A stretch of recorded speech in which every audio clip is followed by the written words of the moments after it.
Good evening guys! Welcome back to my channel. So for today's vlog ay tuturuan ko po kayo kung paano po gawa ng isang herbal medicine gamit lang ang papaya leaves. Actually, request po ito ng aking anak na bunso kasi gawa na po na mayroon siyang ubo. Actually, ito pong papaya leaves na ito ay nakakagamot po siya ng ubo, sipon at lagnat. Nagturo po kasi sa akin ito siguro 2 years ago about sa papaya leaves. Tanong ko ako sa kanya kung anong effective na herbal medicine para sa ubo. So sabi niya sa akin, magkuha daw ako ng papaya leaves, yung mga bata pa, yung mga nasa sa dulo. Tapos, i-blender ko daw, or kung wala akong blender, so almiris po. Kung walang blender, almiris. So, lagay daw ako ng papaya leaves sa blender, tapos blender ko. So ngayon, ano na po tayo, start na po tayo. Tuturuan ko na po kayo kung paano po, sorry guys, kung paano po gumawa ng herbal medicine gamit lamang ang papaya leaves. So ingredients po natin ay ito po, papaya leaves, water, at siyempre ang mga gamit naman po natin, may utensils, strainer, funnel, plastic container, tapos blender. Ito po, lagayan po ng finished product. So ngayon mag-i-start na po tayo guys. So ang first step po natin ay maglalagay lang tayo ng mga dahon dito sa ating blender. Disclaimer lang po guys, ito pong sineshare ko sa inyo ay based on my experience lang po.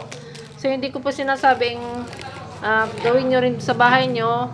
Nasa inyo pa rin po yon. Kung sa tingin nyo po ay may point po ako sa pagsasabi sa inyo ng ganito, pwede po kayong gumawa.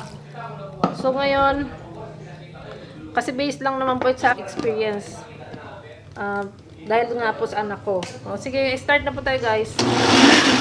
Ganyan lang po guys. Ganyan lang siya.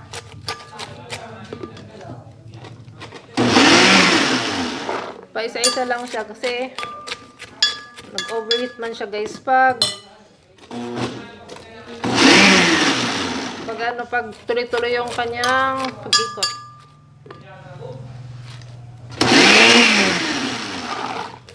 So ngayon guys, itong mga tirang papaya leaves, pwede nyo ilagay sa ref para po ma-preserve ang kanyang freshness.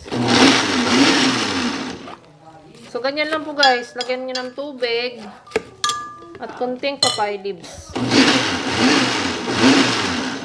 I tell you guys, very effective po to sa mga bata, lalo sa matatanda, para po sa ubo, sipon at lagnat. At ang papaya leaves din po guys ay very effective din po sa mga may dengue. Gawa ng mataas siya sa platelet, panlaban sa mga dengue.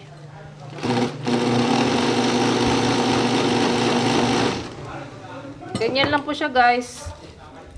Lagyan natin konti.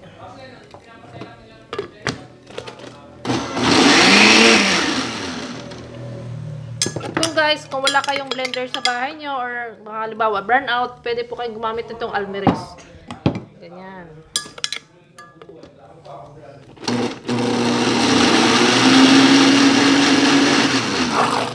Ganyan lang po guys.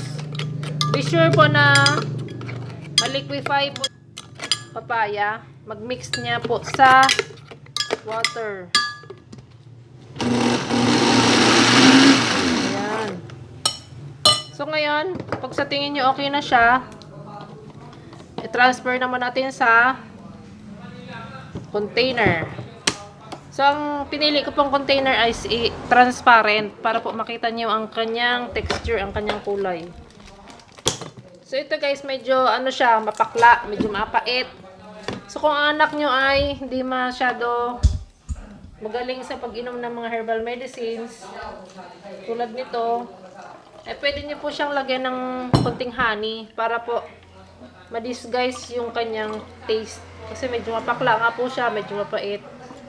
So nasa sa inyo na po yung kung anong gusto nyo ilagay para po hindi niya matlasahan ang pagkapait at pagkapakla ng papaya leaves. So, ganyan lang siya guys. Ipipress nyo lang siya. Kasi ang kailangan lang po natin is yung katas. Katas lang guys ng papaya.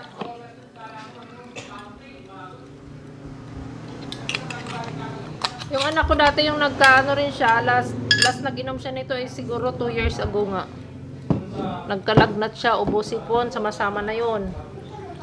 Pinainom ko lang nito guys, 2 to 3 days lang. Nawala na yung kanyang ubosipon, lagnat. Kasi ang anak ko guys, months pa lang yan, pinapainom ko na siya ng oregano. Kaya nasanay siya guys na mag-inom ng mga herbal. Actually, ang mas mapakla nga ata guys yung lasa ng papaya kaysa sa oregano. Mas iba ang lasa. But since nasanay nga aking anak sa mga herbal medicine, sa mga dahon-dahon, kaya parang baliwala na sa kanya yung lasa ng papaya kahit medyo mapakla. Mapait. Sanayan lang po ata yan guys eh. Ayan, ganyan lang po siya guys. Pinipress lang siyang maigi para yung katas. So ngayon guys, pag wala kayong blender sa bahay nyo, pwede nyo gamitin dito. Dikdik nyo na maigi. Tapos, para ma-squeeze niyo yung katas, gamit kayo ng cloth o kaya katsa.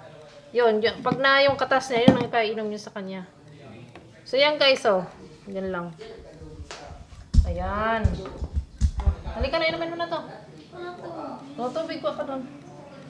Ayan, iinom ng aking anak. Kasi may ubo nga siya. Ayan guys, oh.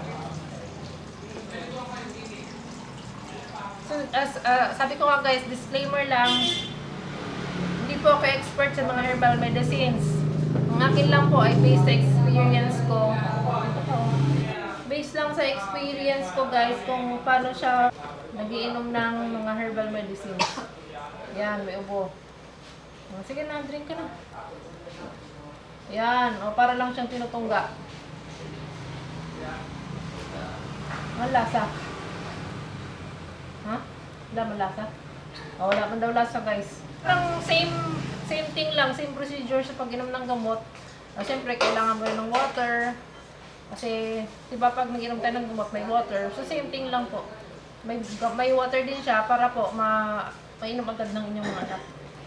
O siya, sige guys, hanggang dito na aking vlog. Sana po may natutunan guys sa aking episode na to. Lalo ngayon, siyempre, mahirap magkasakit. Mahirap magkaubo, mahirap magkasipon, lagnat. Kasi konting ubo lang, konting sipon, konting lagnat, COVID na daw agad. So ngayon, para iwas tayo sa ganyan, at siyempre sa mahal na namang gamot, kasi ang mamahal ng gamot ngayon, mag-herbal medicine na lang po muna tayo. Pag nagaling naman po tayo sa herbal medicines, doon na lang po tayo mag-stick. So pag hindi po tayo nagaling sa mga herbal medicines, saka tayo lumipat sa synthetic drugs. So guys, hanggang dito na lang aking vlog. Stay safe, stay healthy. God bless. Thanks for watching.